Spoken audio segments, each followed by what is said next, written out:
Welcome to స్వతంత్ర TV. నా పేరు రహీం. ముందుగా హెడ్లైన్స్ చూద్దాం. జమ్మూ కాశ్మీర్పై ముగిసిన కేంద్రం అత్యవసర సమీక్ష, కూంబింగ్ వేగవంతం చేయాలని సూచన.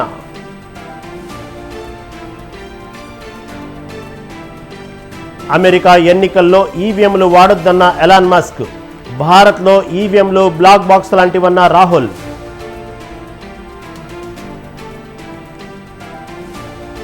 నీట్ ఎగ్జామ్స్ పై రాజకీయ దుమారం, కేంద్రం స్పందించాలన్న కేటీఆర్.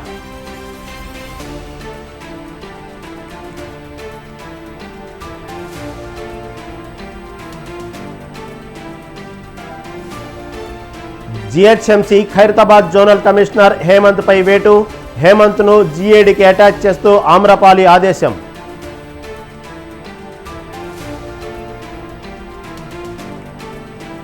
మెదక్ అల్లర్లపై కేంద్ర హోం సహాయ మంత్రి బండి సంజయ్ ఆరా, నిందితులపై కఠినంగా వ్యవహరించాలని పోలీస్ ఉన్నతాధికారులకు ఫోన్.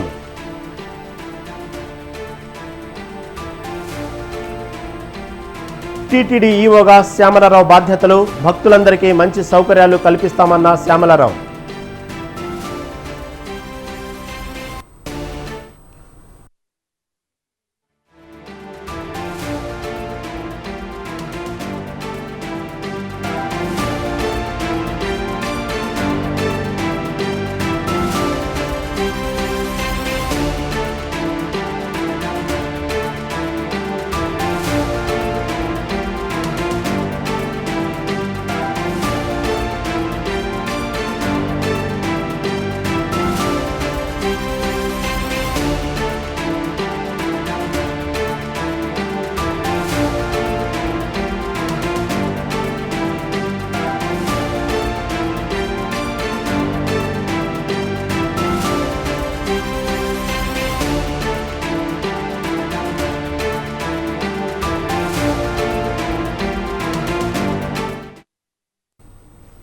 బ్రేకింగ్ న్యూస్ చూస్తున్నాం. ఎన్నికల్లో ఈవీఎంల వినియోగాన్ని పక్కన పెట్టాలని టెస్లా చీఫ్ ఎలాన్ మస్క్ సూచించారు. ఓటింగ్లో జరిగే అవకతవకలు, హ్యాకింగ్ను నివారించాలంటే ఈవీఎంలను తొలగించాలని సూచించారు. ఈవీఎంలు హ్యాకింగ్ బారిన పడే అవకాశం ఉందని తెలిపారు. ప్యూర్టో రీకో దేశంలో ఈవీఎంల అవకతవకలు బయటపడిన నేపథ్యంలో ఆయన ఈ మేరకు ట్వీట్ చేశాడు.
ఎన్నికల్లో ఈవీఎంల వినియోగాన్ని పక్కన పెట్టాలని టెస్లా చీఫ్ ఎలాన్ మస్క్ సూచించారు.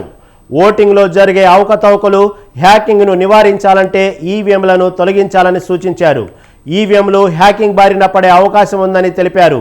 ప్యూర్టో రీకో దేశంలో ఈవీఎంల అవకతవకలు బయటపడిన నేపథ్యంలో ఆయన ఈ మేరకు ట్వీట్ చేశాడు.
మరో బ్రేకింగ్ న్యూస్ చూస్తున్నాం. ఈవీఎంలను కొంతమేర హ్యాకింగ్ చేసేందుకు అవకాశం ఉందని, ఈవీఎంలను బహిష్కరించాలని ఎలాన్ మస్క్ చేసిన ట్వీట్పై కాంగ్రెస్ అగ్రనేత రాహుల్ గాంధీ స్పందించారు.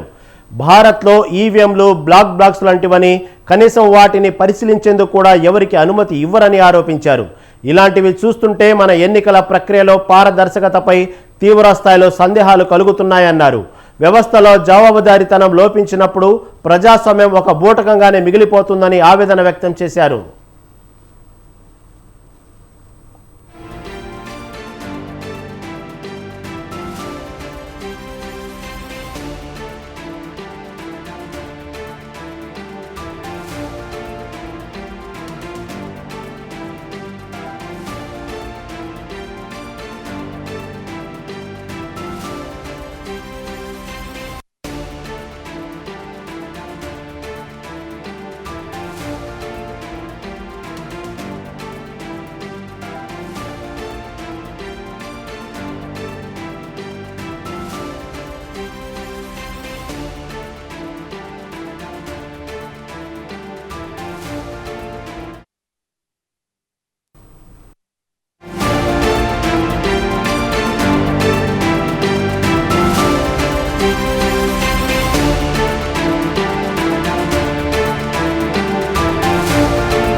బ్రేకింగ్ న్యూస్ చూస్తున్నాం. జమ్మూ కాశ్మీర్పై కేంద్రం అత్యవసర సమీక్ష సమావేశం ముగిసింది.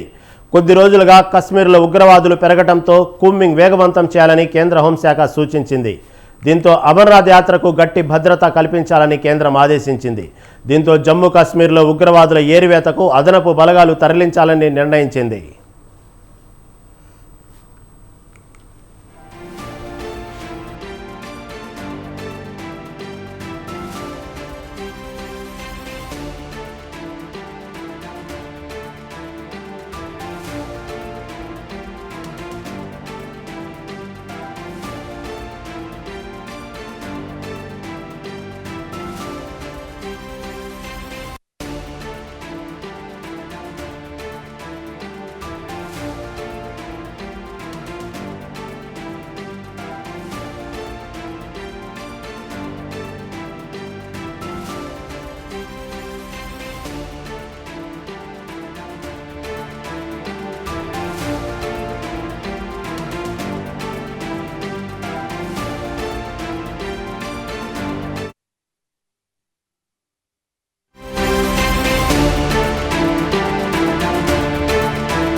తిరుమల తిరుపతి దేవస్థానం ఈవోగా నియమితులైన జె శ్యామలారావు బాధ్యతలు స్వీకరించారు.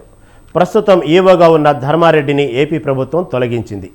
శ్యామలారావు ప్రస్తుతం విద్యాశాఖ ముఖ్య కార్యదర్శిగా బాధ్యతలు నిర్వర్తించారు. గత ప్రభుత్వ హయాంలో టీటీడీ ఈవోగా ఉన్న ధర్మారెడ్డిపై అనేక ఆరోపణలు రావడంతో ఆయన్ను ప్రస్తుత ప్రభుత్వం తప్పించింది. జె శ్యామలారావును నియమిస్తూ ప్రభుత్వ ప్రధాన కార్యదర్శి నీరబ్ కుమార్ ప్రసాద్ ఉత్తర్వులు జారీ చేశారు.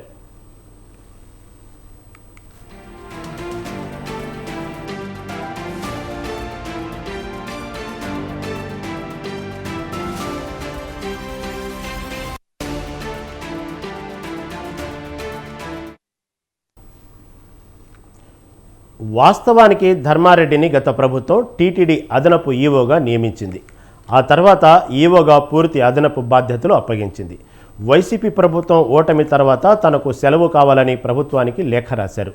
సీఎం చంద్రబాబు తిరుమల పర్యటన ఖరారైన తర్వాత ఈ నెల 11 నుంచి 17వ తేదీ వరకు ఆయనకు సెలవు మంజూరు చేసింది. తాజాగా ఆయన్ను బాధ్యతల నుంచి తప్పించింది.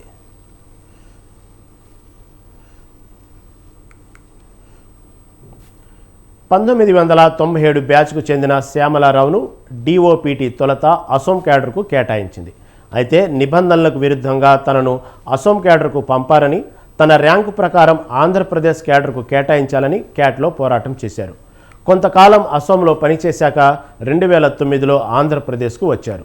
విశాఖ కలెక్టర్గా, ఏపీఎంఎస్ఐడిసి ఎండీగా, హైదరాబాద్ మెట్రో వాటర్ సప్లై ఎండీగా పనిచేశారు. నేడు టీటీడీ ఈవోగా బాధ్యతలు స్వీకరించారు.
బ్రేకింగ్ న్యూస్ చూస్తున్నాం. విద్యుత్ కొనుగోళ్ల వ్యవహారం ఇప్పుడు తెలంగాణ రాజకీయాల్లో చర్చనీయాంశంగా మారింది. ఛత్తీస్గఢ్ విద్యుత్ కొనుగోలు అంశంతో పాటు యాదాద్రి, భద్రాద్రి థర్మల్ ప్లాంట్ల విషయంలో వివరణ ఇవ్వాల్సిందిగా మాజీ ముఖ్యమంత్రి కేసీఆర్కు జస్టిస్ నరసింహారెడ్డి నేతృత్వంలోని జ్యుడిషియల్ కమిషన్ నోటీసులు చేయడంతో ఒక్కసారిగా పొలిటికల్ హీట్ పెరిగింది. జస్టిస్ నరసింహారెడ్డి కమిషన్ నోటీసులకు స్పందిస్తూ కేసీఆర్ రాసిన లేఖలో కమిషన్పై తీవ్ర ఆరోపణలు చేశారు. రాజకీయ కక్షతోనే దురుద్దేశపూర్వకంగా విచారణ కమిషన్ ఏర్పాటు చేశారని లేఖలో పేర్కొన్నారు.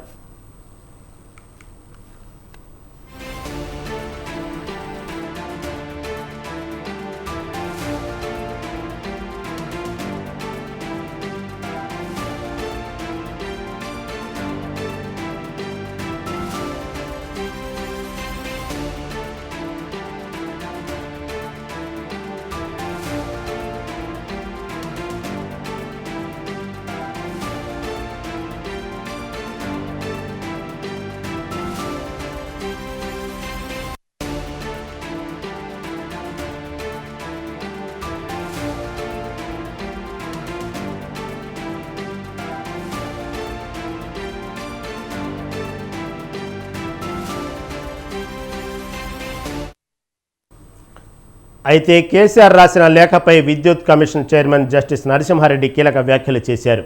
కేసీఆర్ లేఖపై నిపుణులతో చర్చిస్తా అన్నారు. కేసీఆర్ పలు అంశాలను లేఖలో ప్రస్తావించారని, కొన్ని ప్రశ్నలకు సమాధానమిచ్చారని ఆయన తెలిపారు.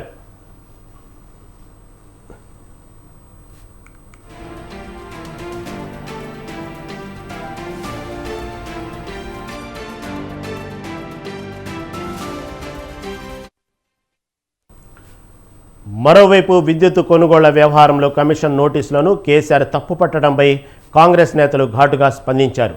తప్పు చేయకపోతే ఎందుకు విచారణకు రాలేదని ప్రశ్నించారు. అటు బీఆర్ఎస్ కూడా కాంగ్రెస్కు కౌంటర్ ఇస్తుంది. ఇదే విషయంపై మరింత సమాచారం మా ప్రతినిధి రాజు లైవ్లో అందిస్తారు. ఓవర్ టు రాజు. విద్యుత్ కొనుగోలు మీద రాజకీయ రగడ కొనసాగుతూ ఉంది. ఒకవైపు న్యాయ విచారణకై అటు జ్యుడిషియల్ కమిటీని ఏర్పాటు చేసింది రాష్ట్ర ప్రభుత్వం. దానికి చైర్మన్గా జస్టిస్ నరసింహారెడ్డిని కూడా నియమించింది. అయితే ఆయన విచారణకు వేగవంతం చేశారు. దాదాపు 25 మందికి నోటీసులు అందజేశారు. వారు విచారణకు కూడా హాజరయ్యారు. అయితే అందులో భాగంగానే మాజీ సీఎం కేసీఆర్ కూడా ఈ యొక్క నోటీసులు అందాయి.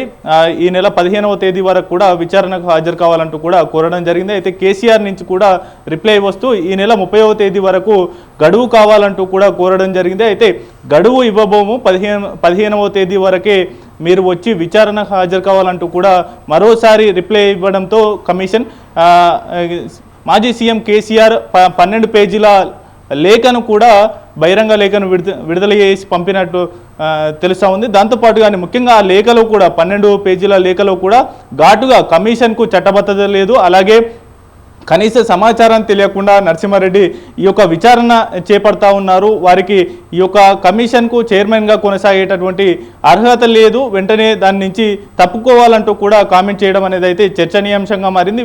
వీటితో పాటుగానే గత ప్రభుత్వం మీద దుమ్మెత్తిపోసేటటువంటి కార్యక్రమాన్ని ఈ ప్రభుత్వం పెట్టుకుంది. అందులో భాగంగానే ఈ కమిషన్ ఏర్పాటు చేసింది. వాటితో పాటుగానే గత ప్రభుత్వం యొక్క ప్రతిష్టను దెబ్బతీసే విధంగా కూడా ఈ యొక్క కమిషన్ ముందుకు వెళ్తూ ఉంది అనేది కూడా ప్రధానంగా ఆరోపిస్తూనే పలు అటు ఛత్తీస్గఢ్ నుంచి కొనుగోలు చేసినటువంటి విద్యుత్ ఎంత కొనుగోలు చేశారు, అదే టైంలో అటు తమిళనాడు, కేరళ, కర్ణాటక రాష్ట్రాలు కుదుర్చుకున్నటువంటి ఈఆర్సీ కుదిర్చినటువంటి విద్యుత్ కొనుగోలులో ఎంత కొనుగోలు చేసింది, ఇటు ఛత్తీస్గఢ్, తెలంగాణకు సంబంధించి విద్యుత్ కొనుగోళ్లలో ఏ రేటుకు పర్ యూనిట్కు ఎంత కాస్టు వెచ్చించింది అనేటటువంటి అంశాలను కూడా జోడిస్తూనే వీటితో పాటుగానే భద్రాద్రి, యాదాద్రి థర్మల్ ప్లాంట్ నిర్మాణంలో జరిగినటువంటి అవకతవకలు జరిగాయంటూ కూడా కమిషన్ ఆరోపించిన నేపథ్యంలో అయితే ఎటువంటి అవకతవకలు జరగలేదు. యాదాద్రి థర్మల్ ప్లాంట్ స్థల సేకరణ కావచ్చు, అలా ఎక్కడ ఏర్పాటు చేయాలి, ఎక్కడ నిర్మాణం చేపట్టాలి అనేది కూడా నిపుణులతో అలాగే అధికారులతో చర్చించిన అనంతరమే ఈ యొక్క నిర్ణయం తీసుకున్నాము. గతంలో ఉమ్మడి రాష్ట్రంలో కూడా బొగ్గు దగ్గరగా ఉన్న బొగ్గు అందుబాటులో ఉన్న దగ్గర కాకుండా సుదీర్ఘంగా అటు 350-800 కిలోమీటర్ల దూరంలో కూడా అభివృద్ధి చెందుతుంది అనేటటువంటి ఉద్దేశంతో ప్రభుత్వాలు చేపట్టినవి కూడా ఉదహరిస్తూ కూడా ఆయన లేఖలో ప్రస్తావించారు. వీటితో పాటుగానే భద్రాద్రి పవర్ ప్లాంట్ విషయంలో కూడా సబ్ క్రిటికల్ పరిజ్ఞానాన్ని ఉపయోగించి ఈ యొక్క నిర్మాణం చేపట్టారు అనేది కూడా ఈ యొక్క విచారణ కమిటీ కూడా ఒక అనుమానాలు లేవనెత్తింది. ఈ నేపథ్యంలో దేశవ్యాప్తంగా 90కి పైగా ఈ యొక్క టెక్నాలజీని సబ్ క్రిటికల్ టెక్నాలజీని ఉపయోగించి కూడా ఈ యొక్క థర్మల్ ప్లాంట్ని నిర్మించాయి. వాటిని కూడా ఉదహరిస్తూ ఆయన లేఖలో స్పష్టంగా పేర్కొన్నారు. అయితే ప్రధానంగా ఈ సబ్ క్రిటికల్ టెక్నాలజీ యూజ్ చేయడం ద్వారా దాదాపు 400 కోట్లు ఆదా చేసింది. అది కూడా జస్టిస్ నరసింహారెడ్డి కనుక్కోలేకపోయారు, తెలుసుకోలేకపోయారు. కనీస అవగాహన లేకుండా కూడా ఆయన విచారణ కొనసాగిస్తూ ఉన్నారు. కేవలం కక్షపూరితంగానే ఈ యొక్క కమిషన్ను ప్రభుత్వం వేసింది. గత ప్రభుత్వాన్ని అప్రతిష్ట పాలు చేసేందుకే ఈ యొక్క నిర్ణయం తీసుకుందంటూ కూడా కేసీఆర్ వర్షన్ వినిపిస్తే, మరోవైపు కాంగ్రెస్ పార్టీ నేతలు కూడా కీలక విమర్శలు చేస్తూ ఉన్నారు. ఎందుకంటే కేసీఆర్కు భయం పుట్టుకుంది. కేసీఆర్ 12 పేజీల లేఖను పంపే బదులు ఆయన్నే నేరుగా వెళ్ళి నరసింహారెడ్డి కమిషన్ అడిగినటువంటి ప్రశ్నలకు సమాధానం ఇచ్చి ఉంటే వేరేలా ఉండేది. ప్రధానంగా ఆయన తప్పించుకునేటటువంటి ధోరణిలో భాగంగానే ఈ పెద్ద ఎత్తున విద్యుత్ కొనుగోలులో కుంభకోణం జరిగింది, అవినీతికి పాల్పడ్డారు కాబట్టి కమిషన్ ముందుకు వెళ్ళలేకపోతా ఉన్నారు అంటూ కూడా కాంగ్రెస్ పార్టీ నుంచి ప్రధానంగా విమర్శలు ఎదుర్కొంటున్నటువంటి పరిస్థితి ఉంది. ముఖ్యంగా కేసీఆర్ ఈ యొక్క అటు వివరణ ఇస్తూనే కమిషన్ చైర్మన్గా ఉన్నటువంటి నరసింహారెడ్డిని బెదిరించేటటువంటి వాక్యాలు అందులో లేఖలో పేర్కొన్నారు. ఇది ఎట్టి పరిస్థితుల్లో ఆయనకు క్షమించేటటువంటి ధోరణి ఉండదు కమిషన్. అలాగే దీన్ని సుమోటోగా హైకోర్టు స్వీకరించాలంటూ కూడా కాంగ్రెస్ పార్టీ సీనియర్ నేతలు కూడా కోరుతున్నటువంటి పరిస్థితి కనిపిస్తుంది. ఓవరాల్గా తెలంగాణ రాష్ట్ర రాజకీయాల్లో ఈ యొక్క విద్యుత్ కొనుగోళ్ల మీద ఏర్పాటు చేసినటువంటి జస్టిస్ నరసింహారెడ్డి కమిషన్ విచారణ వేగవంతం చేస్తూ ఉంటే, మరోవైపు అధికార ప్రతిపక్షాల నడుమ ఈ యొక్క మాటలు యుద్ధం కొనసాగుతూ ఉంది. ఒకవైపు పక్షపాత ధోరణితోనే ఈ యొక్క కమిషన్ విచారణ కొనసాగిస్తూ ఉంది అని బీఆర్ఎస్ చెబుతూ ఉంటే, లేదు చట్టబద్ధంగా న్యాయబద్ధంగా నిర్వహిస్తున్నటువంటి కమిషన్కు చట్టబద్ధత లేదు అనడంతో పాటు వ్యక్తిగతంగా చైర్మన్ నరసింహారెడ్డిని ఉద్దేశిస్తూ కూడా ఆయనకు ఈ యొక్క అర్హత లేదు, విచారణ చేసేటటువంటి అర్హత లేదు అంటూ కూడా హైకోర్టు మాజీ ప్రధాన న్యాయమూర్తిగా చేసినటువంటి నరసింహారెడ్డిని ఉద్దేశిస్తూ అనడం పట్ల అభ్యంతరం వ్యక్తం చేస్తూ ఉన్నారు. దీన్ని హైకోర్టు సుమోటోగా ఈ యొక్క కేసును స్వీకరించాలి అంటూ కూడా కాంగ్రెస్ పార్టీ నేతలు కోరుతున్నటువంటి పరిస్థితి అయితే కనిపిస్తూ ఉంది. మరోవైపు పూర్తి అన్ని రకాల సలహాలు సూచనలు తీసుకొని అటు యాదాద్రి భద్రాద్రి పవర్ ప్లాంట్ ప్రారంభించడం, అలాగే భద్రాద్రి పవర్ ప్లాంట్ ఎందుకు ఆలస్యమైంది, అటు కరోనా కారణంతో ఇతర స్టే కారణంగా భద్రాద్రి థర్మల్ ప్లాంట్ కొంత ఆలస్యమైందంటూ కూడా వివరణ ఇచ్చుకునేటటువంటి ప్రయత్నం బీఆర్ఎస్ నేతలు చేస్తున్నప్పటికీ పూర్తి స్థాయిలో అవకతవకలు జరిగాయి. దాంతో పాటుగానే పెద్ద ఎత్తున అటు ఛత్తీస్గఢ్ నుంచి కొనుగోలు చేసినటువంటి విద్యుత్ ఏదైతే ఉందో అందులో పెద్ద ఎత్తున కొనుగోలు లో అవకతవకలు జరిగాయి, కుంభకోణం జరిగిందంటూ కూడా అధిక రేట్లు వెచ్చించి కూడా ఈ యొక్క కొనుగోలు చేపట్టారంటూ కూడా కాంగ్రెస్ పార్టీ విమర్శిస్తూ ఉంది. గతంలోనే మొన్న జరిగినటువంటి అసెంబ్లీ సెషన్లో కూడా ప్రభుత్వం ఈ యొక్క విద్యుత్ కొనుగోళ్ల మీద కూడా శ్వేతపత్రం విడుదల చేసింది. పెద్ద ఎత్తున గత ప్రభుత్వం మీద ఆరోపణలు చేసినటువంటి పరిస్థితి అయితే ఉంది. దానికి కౌంటర్గానే గత ప్రభుత్వంలో ఉన్నటువంటి పెద్దలు హరీష్ రావు కావచ్చు, ఇతర నేతలు కూడా భారీగా కౌంటర్ ఇచ్చేటటువంటి ప్రయత్నం చేశారు. అయినప్పటికీ కూడా ప్రభుత్వం ఈ యొక్క న్యాయ విచారణ కోసమై అటు విద్యుత్ కొనుగోళ్ల మీద విచారణ వేగవంతం చేసింది. కమిషన్ కూడా ఈ యొక్క నరసింహారెడ్డి తెలంగాణ వాడై ఉండి కూడా ఈ విధమైనటువంటి పక్షపాత ధోరణితో విచారణ చేయడం సరైంది కాదు అంటూ కూడా బీఆర్ఎస్ నుంచి వినిపిస్తున్నటువంటి వర్షంగా కనిపిస్తూ ఉంది. Rahim. Okay right Raju, thank you for updates.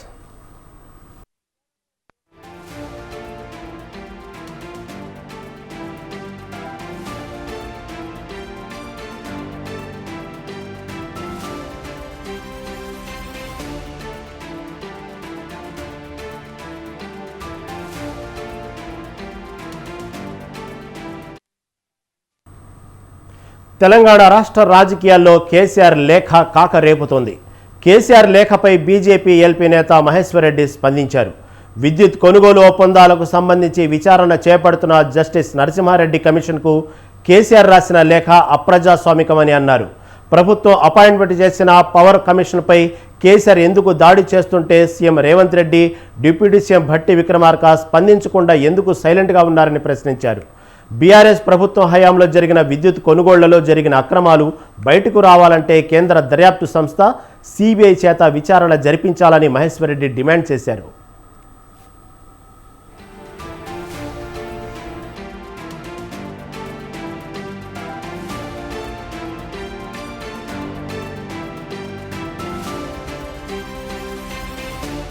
Telangana ప్రభుత్వం సిసిఎస్ ప్రక్షాళన చేపట్టింది.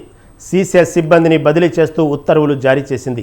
మల్టీజోన్ 2కు రిపోర్టు చేయాలని 12 మంది సిసిఎస్ ఇన్స్పెక్టర్లకు సిపి ఆదేశించింది. సిసిఎస్లో అవినీతి ఆరోపణలతో సిపి చర్యలు తీసుకోగా వెంటనే రిలీవ్ చేయాలని డీసీపీకి ఆదేశాలు జారీ చేసింది. ఇప్పటికే ACP Umamaheshwar, CI Sudhakar arrest అయ్యారు. సిసిఎస్పై వరుస ఆరోపణలతో తాజాగా 12 మందిని బదిలీ చేశారు. అయితే ఒకేసారి 12 మంది ఇన్స్పెక్టర్లపై బదిలీ వేటు వేయడం ఆ శాఖలో చర్చనీయాంశంగా మారింది.